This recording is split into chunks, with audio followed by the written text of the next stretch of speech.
Shalom, shalom la famille, Koitoshi family. I hope everyone is doing well. Ndabaramukije kandi nizera uko mumeze neza.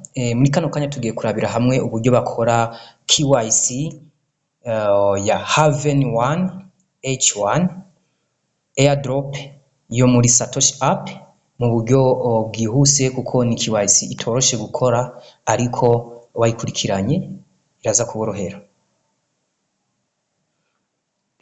Ikiwasi rero murabizi ko dufise ya drop Haven 1 muri Satoshi app kandi ikaba yegereje guhera.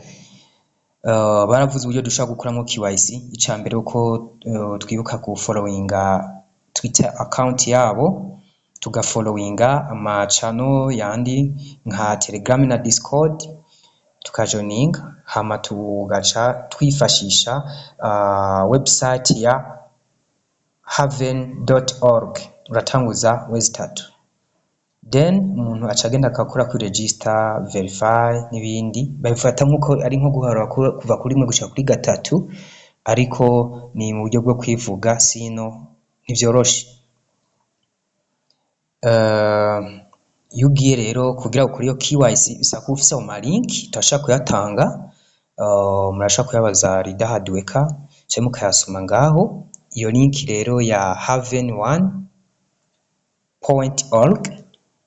ni ujana muri MetaMask yawe muri browser, hama ukayipastinga cyangwa se ukayigira kore muri browser.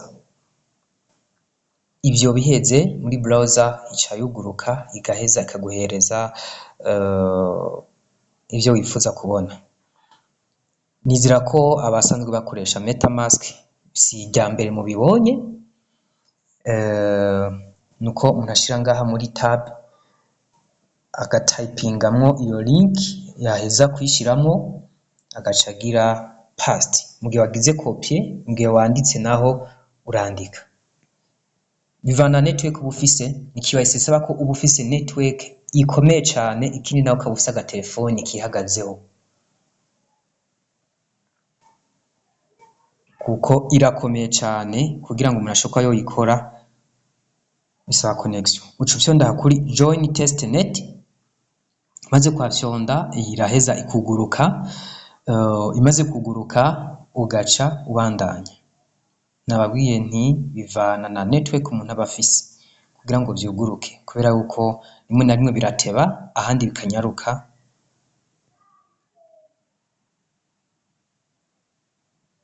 Ucubanza ukagira patience, then when it's opened, imaze kuguruka urarindira bakaguhereza screen. Bamaze kukugururira iyo screen ya home screen, urashaka guca kuri join, ugaca kuri wallet connect, cyangwa ugatypinga kuri MetaMask. Bivana telefone ufise n'uburyo izo browser ishaka kuzakira. Aho rero naho nyene urarindira. Waciye kuri wallet connect ucupyonda select wallet, then ugacupyonda MetaMask just once. Ugaca ushiramo modo pass ya MetaMask yawe ukarindira bikuguruka. Harabo byugurukirako, harabo biteba, harabo byanka, ariko ugumugerageza. Don't lose your hope. Nagacishijemo kuko nanje vyagiye biranka, ariko nongera ndagwana kugeza bikunze. Maze ukunda aho munsi biroguruka ugacuza gukonfirma, baguheza network iyo KYC kuko ijo na testnet, then aho munsi ucugira confirm, hama switch network. You got it. Urayikonexe aho account yawe irabaye connected na wallet, then igikurikiraho ni step 2 ijanye n'ama information yo gupasa KYC. Wallet address yawe gumaho hejuru, ikiba gisiganye gushiramwo referral code, niyo code nashizemo hamwe na email yawe wakoresheje muri Satoshi app. Ugaca uyinjizamwo, ariko address uza gushiramo nawe nyene hajya hejuru itegereza kuba ariyo uzorotirirako. Ugakoresha iyo bidahuye uzoba wihenze. Hama ugaca selectinga your country, aho utanguza account type ko ari iri individual atari company, ari y'umuntu umwe, hama ugaca ushiramwo igihugu ubamwo, umwe wese yandika igihugu abamwo.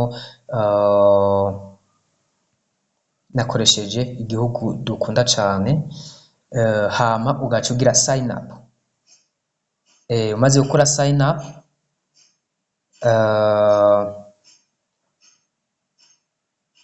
muraza kuntunga kuko video nagiye nterateranya, nakoresheje ibintu bishobora gutuma benshi batahura ko ndiko nkoresha ururimi rw'ikirundi, bica vyuguruka ugaca uza ku verifyinga identity, karangamuntu yawe nawe ugaca uza kuyiverifyinga, then uca wugurura bigaca biprocessinga, bihejeje bica vyuguruka bigaca bikujanaho uza kwiverifya.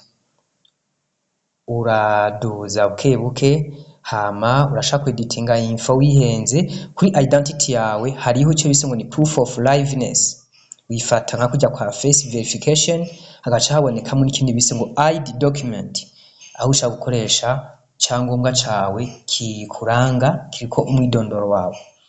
Aho munsi uca upyonda start verification, ukarindira bikiyugurura, kubera yuko bivana na telefone ufise, bivana na network ufise mu telefone yawe, bisa ko ufise amamega yihuta. Je nkoresha wifi limited.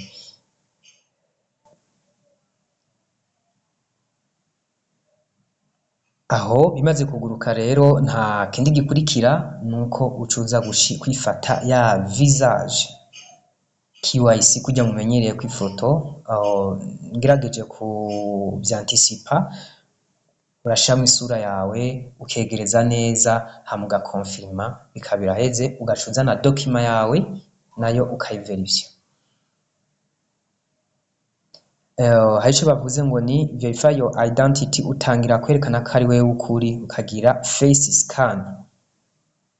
Face scan rero nkuko nari ndabivuze, umunsi ugira start verification, ukemera ko wemeye amaterme n'amacondition d'utilisation, accept terms and conditions, then ugaca uronka umwimenyerezo w'uko isura yawe utegeza kubiri, hama ugaca wemeza kamera, ukayihereza uburenganzira bwo kugufata ifoto, kubera yuko hari igihe kamera itaba ivyemerewe.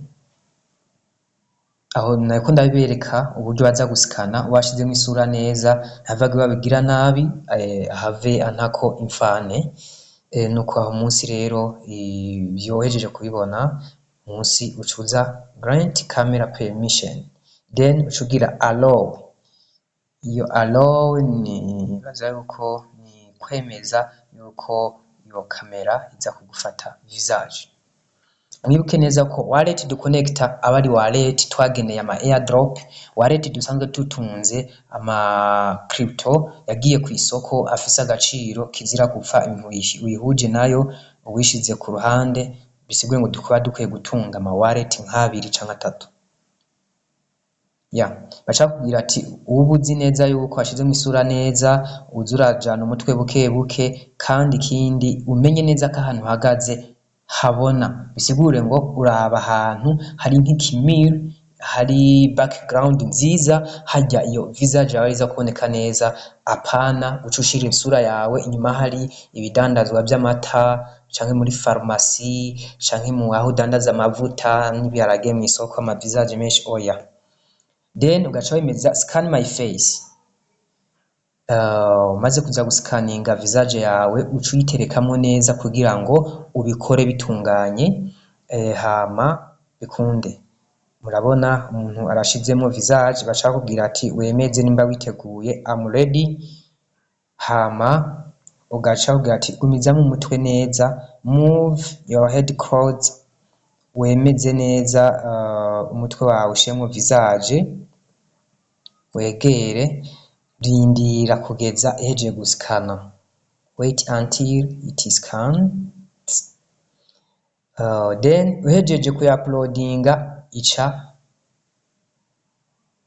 uheje guskana ica yi-uploading, bagaca kubwira ibyabaye, urarindira still uploading, then success, bisigure ngo visage uraheje kuyitanga. verify your face biraheze ucugira continue your verification. Aha naho ni hahandi ugiye gusubira kwemezamo ca gihugu wari washizemwo ubwa mbere igihugu cawe. Anyway umwe wese ashiramwo igihugu asanzwe yaronkeyemwo iyo dokima, kuko ni dokima tugiye gutanga. Nkoresha pasiporo y'Indundi, bisigure ngo nca nkoresha Burundi.